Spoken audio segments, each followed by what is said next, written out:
Ensuite, on a petit b, onde longitudinale. Dans ce cas, une onde est longitudinale si les déformations du milieu sont parallèles à la direction de propagation. Ok, à la direction de propagation du signal, tout simplement. Ça veut dire que les deux doivent être parallèles. Dans ce cas, on a une onde longitudinale. Et l'exemple qu'on peut donner, c'est l'exemple d'un ressort.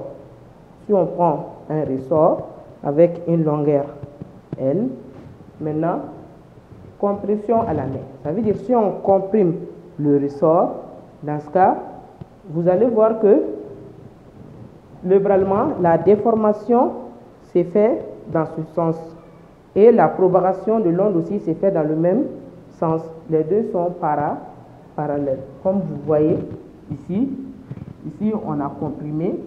Lorsqu'on comprime, maintenant, vous voyez que eux là vont aller, ceux de gauche vont aller vers la droite et ceux de droite vont aller vers la gauche. Dans ce cas, on a le brûlement, il s'agit de la déformation. Et on voit aussi que la propagation aussi s'est faite dans le même sens, même direction. Les deux sont dans la même direction, alors les deux sont parallèles. Ensuite, petit 6, on parle de période et de fréquence.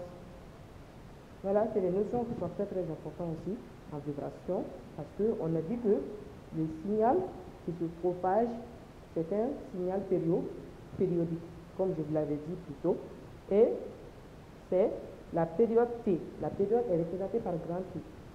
Est la durée au bout de laquelle un phénomène se reproduit identique à lui-même. Ça veut dire que c'est l'intervalle de temps pendant lequel un phénomène se produit identique à lui-même. C'est ça qu'on appelle période. Ensuite, on a la fréquence. La fréquence qui est représentée par petit f. F ou N. Souvent on dit F, ou on peut aussi représenter par grand N. Okay? Les deux mesures fréquence. La fréquence correspond au nombre de périodes contenues dans l'unité de temps. La fréquence est l'inverse de la période. F est égal à 1 sur T. Petit 7, longueur d'onde. La longueur d'onde lambda est la distance parcourue par un signal au bout d'un temps égal à la période T. Lambda est égal à C fois T. Lambda, la longueur d'onde, c'est la célérité ou vitesse, qui est la période.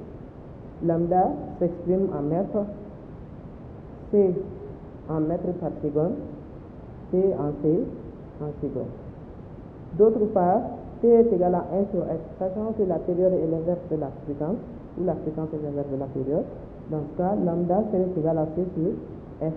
F est la fréquence qui s'exprime en mètres. Et on met point final pour la leçon. À la prochaine, Inch'Allah.